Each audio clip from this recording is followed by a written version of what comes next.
என்னில் அடங்கா ஸ்தோத்திரம் சுவாமி என்றென்றும் நான் பாடுவேன். இந்நாள் வரை என் வாழ்விலே நீர் செய்த நன்மைக்கே, இந்நாள் வரை என் வாழ்விலே நீர் செய்த நன்மைக்கே, என்னில் அடங்கா ஸ்தோத்திரம் சுவாமி என்றென்றும் நான் பாடுவேன். வானாதி வானங்கள் யாவும் அதின் கீழுள்ள ஆகாயம், பூமியில் வாழ்கின்ற யாவும் கர்த்தா உம்மை போற்றுமே. வானாதி வானங்கள் யாவும் அதின் கீழுள்ள ஆகாயம், பூமியில் வாழ்கின்ற யாவும் கர்த்தா உம்மை போற்றுமே. என்னில் அடங்கா ஸ்தோத்திரம் சுவாமி என்றென்றும் நான் பாடுவேன். கர்த்தருக்குள் அன்பானவர்களே, அனுதினமும் கிறிஸ்துவுடன் தியான வேளைக்கு உங்களை அன்புடன் அழைக்கிறோம். இன்றைய தியானத்திற்கான வேத வாசிப்பு யாத்திராகமம் 16ஆம் அதிகாரம் வசனங்கள் 6 முதல் 8 வரை. தியானத்தின் தலைப்பு: அதிகாலையில் தேவனின் மகிமை. விடியற்காலத்தில் கர்த்தருடைய மகிமையையும் காண்பீர்கள். யாத்திராகமம் 16ஆம் அதிகாரம் வசனம் 7. ஏன் தான் இந்த நாள் விடிந்ததோ என்று சில நாட்களில் நாம் வருத்தப்படுவது உண்டு. அன்று காரியங்கள் எல்லாம் தலைகீழாகவே நடப்பது போல் இருக்கும். நல்ல உடையில் காப்பி சிந்திவிடும்.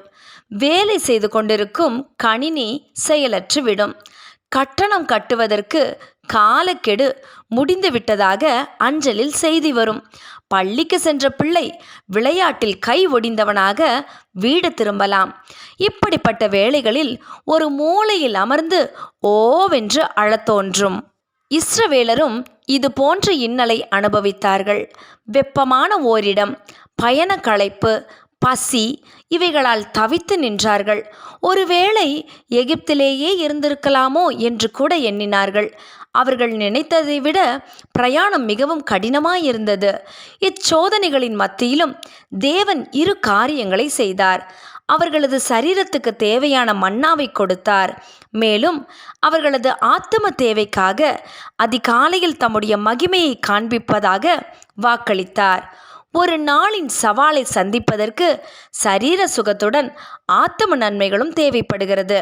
அத்தேவைகளை சந்திப்பதற்கு தேவன் தெரிந்து கொண்ட நேரம் அதிகாலை வேளையாகும். ஏமாற்றங்கள் அதிகமாகிற போதும், தொல்லைகள் பெருகும் போதும் அவைகள் நமது தேவனின் கிருபைகளை நோக்கும் நேரங்களாக காணப்படுகின்றன. ஆனால் அந்த நாளை ஆரம்பிக்கும் முன்னரே நாம் தேவ சமூகத்திற்கு சென்றிருந்தோமானால் என்னதான் தொல்லைகள் நேரிட்டாலும் கூட அந்த நாள் நிச்சயமாகவே நன்னாளாகவே இருந்திருக்கும். ஒவ்வொரு நாளையும் ஆரம்பிக்கும்போது அதிகாலையிலேயே தேவனுடைய பாதத்தில் காத்திருந்து ஆரம்பித்தோமானால் அன்று எந்த சூழ்நிலையையும் நாம் சந்திக்க தேவையான பலத்தை தந்து கர்த்தர் நம்மை ஆயத்தம் செய்வது உறுதி. அப்பலத்துடன் நாமும் முன்னேறி செல்லலாம். காலையில் வழக்கத்திற்கு மாறாக ஒரு 10 நிமிடங்களுக்கு முன்னதாக எழுந்திருந்து அந்த நேரத்தை வேதத்தை வாசிப்பதிலும் ஜெபத்திலும் நாம் செலவிடுவோமானால் நாம் நினைப்பதற்கும் மேலான ஆசீர்வாதங்களை பெற்றுக்கொள்வது நிச்சயம். நாம் அதிகாலையில் முதலாவது தேவனை தேடும்போது அன்றைய காரியங்கள் எல்லாவற்றிலும் அவர் முதல்வராக இருப்பார். ஒரு நாளை ஆரம்பிக்கும் விதமே அந்நாளை முடிக்கும் விதத்தை நிர்ணயிக்கிறது என்பதே யதார்த்தம். ஜெபம் செய்வோமா? அன்பின் இயேசுவே, அதிகாலையில் இருட்டோடே எழுந்து ஓரிடத்துக்கு போய் ஜெபித்தீரே, நாங்களும் அவ்விதமாகவே அதிகாலையில் உம்மை தேட எங்களுக்கு உமது பலனை தாரும். ஆமென்.